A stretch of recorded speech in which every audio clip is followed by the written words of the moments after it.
பொதுவாக ஊரில் ஒரு பழமொழி சொல்லுவாங்க, இந்த வாழைப்பழத்தில் ஊசி ஏற்றி அந்த வாழைப்பழத்தையே மக்கள் கொடுப்பாங்களாம்.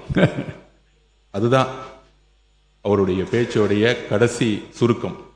சுமார் 20-36% வேல்யூ கம்மியா இன்னைக்கு டெண்டர் வந்து கொண்டிருக்கு.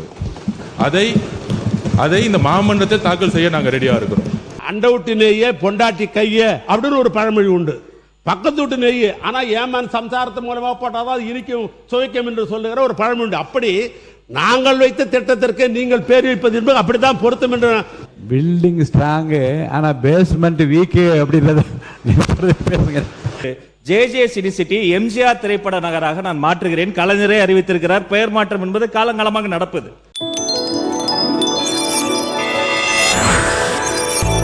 எங்க அண்ணன் கலைஞர் கட்டிருக்கிற அந்த அறைக்கு போறார் என்பதில் எனக்கு தனிப்பட்ட ஒரு விதத்தில் மகிழ்ச்சி தான். இது பிரிட்டிஷ்காரன் கட்டது, அது தமிழன் கட்டது, அதில் ஒன்றும் மாற்றம் இல்லை. ஆனால் இன்றைய தினம் டைம்ஸ் ஆஃப் பத்திரிகையில் என்ன செய்தி வந்திருக்கிறது சொன்னால், இந்த டைம்ஸ் ஆஃப் பத்திரிகையில் 5.54 கோடி ரூபாய் மதிப்பிலான இந்த டெண்டர் ஆழ்நிலையில் விடப்படவில்லை. இந்த டெண்டரில் ஏதோ ஒரு கோளாறு இருக்குதுன்னு டைம்ஸ் ஆஃப் வந்துக்கிறாங்க. அது அமைச்சர் அவர்கள் பதில் அதுக்கு சொல்லட்டும், நான் வேணான்னு சொல்லலை. ஏன்னா இப்போ என் டைம் எடுத்துக்கணும், அதுக்காக சொல்கிறேன். நான் கடைசியாக பதிலில் சொல்லுங்கள். அமைச்சருக்கு அந்த வாய்ப்பு உண்டு, மணிக்கணக்காக கூட நீங்கள் பேசலாம். ஆனால் நான் கேட்க விரும்புவது, ஏன் அந்த அறையிலே இருந்து பணியை பார்க்க வேண்டியதானே? ஏன்னா அங்கே தலைமையுடைய சங்கத்தினுடைய தலைவர்கள் அதனுடைய பொறுப்பாளர்கள் பேசுகிறாங்க. இங்கே எங்களுக்கு உணவு அருந்ததுக்கு இடம் கிடையாது, எங்களுக்கு புழங்குறதுக்கு இடம் கிடையாது, ஓய்வுக்கு இடம் கிடையாது, இந்த இடத்தை முழுமையாக எடுத்துக்கொண்டோம் என்று சொன்னால் நாங்கள் எங்கே போவது என்ற அந்த ஒரு மர்மிங், அதாவது அங்கே பேசப்படுகிறது. அந்த அதிகாரிகள் அலுவலர்கள் பேசுகிறார்கள். அதையும் முதலமைச்சருடைய கவனத்திற்கு அந்த ஆட்சிக்கு கொண்டு வர நான் விரும்புவது, நீங்கள் எப்பவுமே இந்த டெண்டர் விஷயத்தில் நாங்கள் பியூரிசி என்று நாங்கள் சொன்னீங்க. ஆனால் டைம்ஸ் ஆஃப் இந்தியாவில் இன்னைக்கு பக்கமாக இந்த டெண்டர் விஷய பணிகள்லாம் நடந்த பின்பு இப்போ ஆன்லைன் டெண்டர் என்று போடப்பட்டிருக்கிறது என்றெல்லாம் பத்திரிகை வந்த செய்தியை மட்டும் உங்களுடைய கவனத்துக்கு கொண்டு வந்து. மாண்புமிகு பேரவைத் தலைவர்களே, மூத்த உறுப்பினர் தன்னுடைய பேச்சை சிரிச்சுக்கிட்டே, பொதுவாக ஊரில் ஒரு பழமொழி சொல்லுவாங்க, இந்த வாழைப்பழத்தில் ஊசி ஏற்றி அந்த வாழைப்பழத்தையே மக்கள் கொடுப்பாங்களாம். அதுதான் அவருடைய பேச்சோடைய கடைசி சுருக்கம். டைம்ஸ் ஆஃப் இந்தியாவை பற்றி சொன்னார். கடந்த 5 வருஷத்துடைய அனைத்து பத்திரிகை செய்திகளை எடுத்து போட்டால் இந்த துறை ஊழல் மட்டும்தான் செஞ்சிருக்குன்னு சொல்ல முடியும் எங்களாலையும். ஸோ மாண்புமிகு பேரவைத் தலைவர்கள் வரும்போதே என்கிட்ட சொன்னீங்க, இன்னைக்கு எதையும் யாரையும் குறைகள் சொல்லாமல் நம்மளுடைய திட்டங்களை பற்றி பேசுங்கன்னு சொன்னீங்க. பத்திரிகை செய்திகள் தவறானது, அதுக்கான விளக்கத்தை நான் பதில் கொடுக்குறேன். டெண்டரே இன்னும் முடியல. எங்களுடைய முதலமைச்சர் சொன்னது உண்மை. அதில் ஒன்று சொன்னால், ஸ்கெடியூல்ட் ரேட் ஏன் இன்னும் அனௌன்ஸ் பண்ணலன்னு, அதுக்கும் ஒரு காரணம் இருக்கு. எங்களுடைய முதலமைச்சருடைய உரைக்கும் ஸ்கெடியூல் ரேட் அனௌன்ஸ் பண்ணாததுக்கு ஒரு காரணம் இருக்கு. இன்னைக்கு ஸ்கெடியூல் ரேட் அனௌன்ஸ் பண்ணோம்னா பொதுவாக சிவில் ரேட்டுடைய விலைக்கு ஏற்ற மாதிரி பண்ணணுங்கிறது எங்களுக்கு தெரியும். பொதுவாக 3%, 5%, 7% பொதுவாக விலை ஏற்றுவார்கள். ஆனால் நாங்கள் போன வருஷம் என்ன இருக்கோ ஸ்கெடியூல் ரேட் அதே எல்லா டிபார்ட்மெண்ட்டுக்கும் கொடுத்துருக்கோம். ஏன் அப்படின்னா, இன்றைக்கு கூடிய சீக்கிரத்தில் வெள்ளை அறிக்கை வெளியிட போறோம். நெடுஞ்சாலை துறையிலையும் பொதுப்பணித்துறையிலையும் கடந்த 5 வருடங்களாக நடந்த அனைத்து டெண்டர்களையும் என்ன நடந்தது என்று இன்றைக்கு அவையில் நாங்கள் சொல்ல விரும்பல. அதுல இந்த லாஸ்ட் 60 நாள்ல 20 ப்ராஜெக்ட்டுக்கு மேல ரீடெண்டர் விட்டோம். அதோடைய பாசிட்டிவ் ரியாக்ஷன் என்ன, முதலமைச்சர் சொன்ன மாதிரி ஹை வேல்யூ போட்டாங்க அப்படின்னு சொன்னது உண்மை. சுமார் 20-36% வேல்யூ கம்மியா இன்னைக்கு டெண்டர் வந்து கொண்டிருக்கு. அதை இந்த மாமன்றத்தை தாக்கல் செய்ய நாங்கள் ரெடியா இருக்கிறோம். ஆல்ரெடி போன கவர்மெண்ட்ல போட்ட டெண்டர்ஸ் திருப்பியும் புதுசா டெண்டர் விடும் பொழுது சுமார் 20-36% வரைக்கும் டெண்டரோட வேல்யூ இன்னைக்கு கம்மியாக கிடைத்து அந்த பணம் எல்லாம் நம்மளுடைய ட்ரெஷரிக்கு வந்து கொண்டிருக்கிறதுங்கிறதான் உண்மை. இதை என்னுடைய பதில் குறிப்பில் சொல்றேன். அப்புறம் மாண்பு முதலமைச்சருடைய அலுவலகம் செக்ரட்டரியேட் கட்டணும்னு கலைஞர் நினைச்சாரு. அதுல ஏதாவது உடன்பாடு இல்லாம இருக்கா? மாண்புமிகு அம்மா அவர்கள் ஒரு புது செக்ரட்டரியேட் கட்டணும்னு நினைச்சாங்க, அதுலயும் உடன்பாடு இருக்கும். பட் கால சூழ்நிலை, ஏன் செக்ரட்டரியேட் கட்டணும்னு நினைச்சாங்க? அரசு அலுவலர்களாக இருக்கட்டும், முதலமைச்சர் காலையில் 9:30 மாலை 5:05 பல்வேறு தரப்பு அரசு ஊழியர்களாகட்டும், வெளிநாட்டு பிரதிநிதிகளாகட்டும், நம்மளுடைய விசிட்டர்ஸ் ரூம் பார்த்தீங்கன்னா தெரியும்.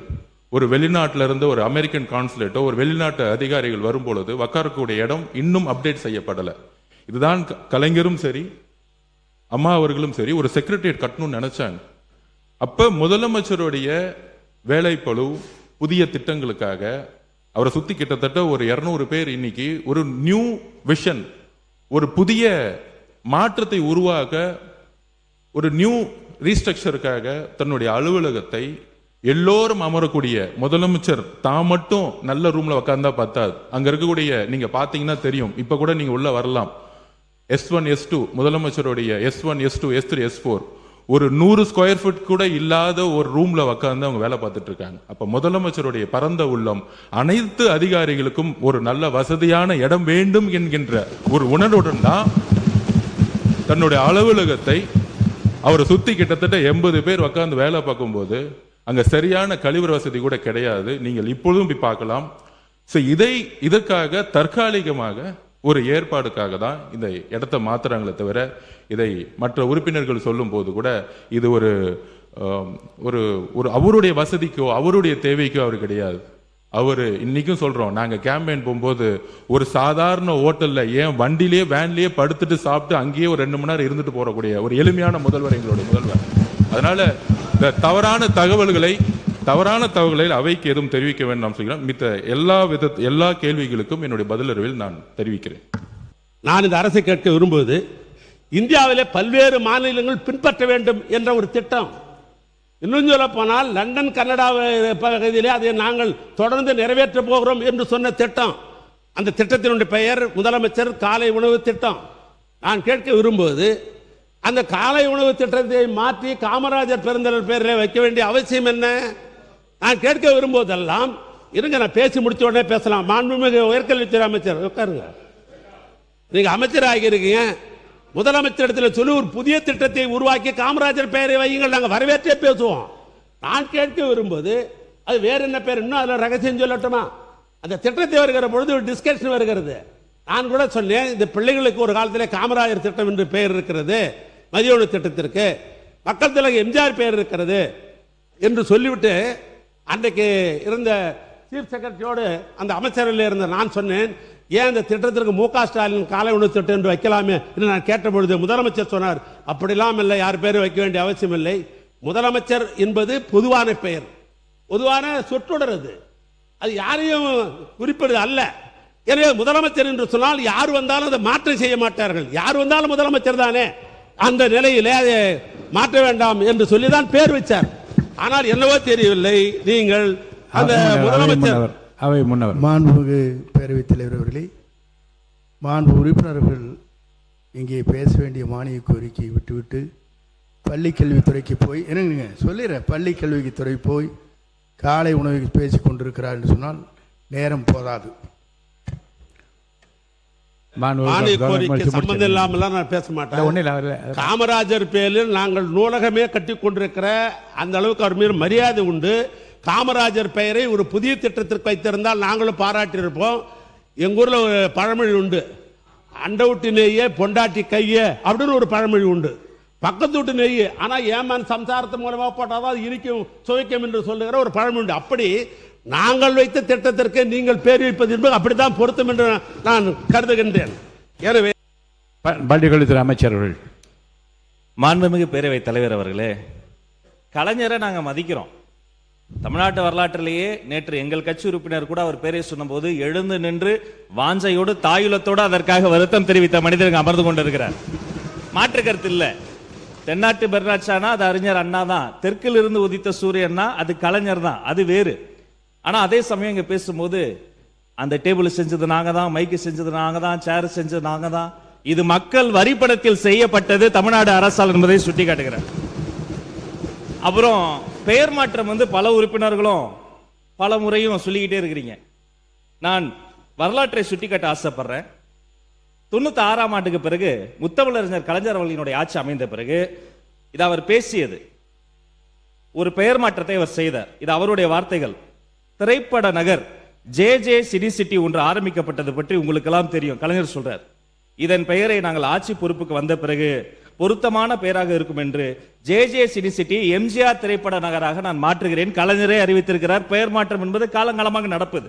அது மட்டுமல்ல, அம்மா பசுமை வீடு கலைஞர் கனவு இல்லமாக மாறுகிறது. அம்மா மருந்தகம் முதல்வர் மருந்தகமாக மாறி இருக்கிறது. அம்மா மினி கிளினிக் முதல்வர் கிளினிக்காக மாறி இருக்கிறது. ஆனா இங்க நான் 10 இடத்திற்கு போயாவது செல்வம் சேர்த்து வருவேன், நீ படிக்கின்ற வேலையை மட்டும் பாரு என்று தமிழ்நாட்டின் கல்வி கண்ணை திறந்தவர் கொள்கை தலைவர் கர்ம வீரர் காமராசர் அவர்களின் பெயர்தான்.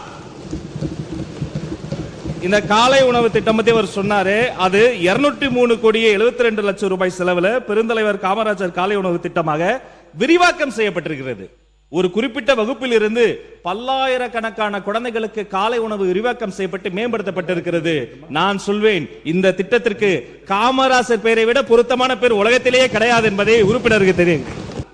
நம்முடைய பொதுப்பணித்துறை அமைச்சர் சகோதரர் பிறந்த மாவட்டம் எதுன்னு சொன்னா அன்றைய வடார்காடு மாவட்டம், இன்றைக்கு அது வேலூர் மாவட்டம்.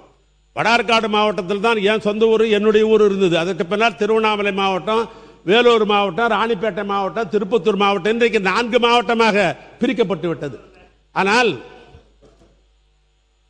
பொதுப்பணித்துறை அமைச்சர்கள். மாண்புமிகு பேரவைத் தலைவர்களே, மூத்த உறுப்பினர், நான் பிறந்தது திருச்சி மாவட்டம், திருவம்பூர், BHL பதிவு செய்கிறேன். அவையில் தவறான ஒரு தகவல் கொடுக்கக்கூடாது. இன்னொன்று, தம்பட்டம் அடிக்கிறார்னு சொல்லிட்டே இருந்தார். அந்த வார்த்தை தேவையற்ற வார்த்தை. இன்னும் அறிவாலயத்தில் பெரியார் சிலை நிறுவப்படவில்லை. எங்களுடைய கட்சி அலுவலகத்தில் பெரியார் சிலையும் அம்பேத்கர் சிலையும் இருக்கிறது. மாணவர் பேசுங்க. தம்பட்டம் என்பது ஒரு அன்பார்லிமெண்ட், நம்ம சுய புராணம் என்று சில நேரத்தில் சொல்லுவோம், தம்பட்டம் என்று சொல்லுவோம், விளம்பரப்படுத்திக் கொள்ளும். இப்படித்தான் அதுக்கு பொருள் உண்டே, வேறொன்றுமல்ல.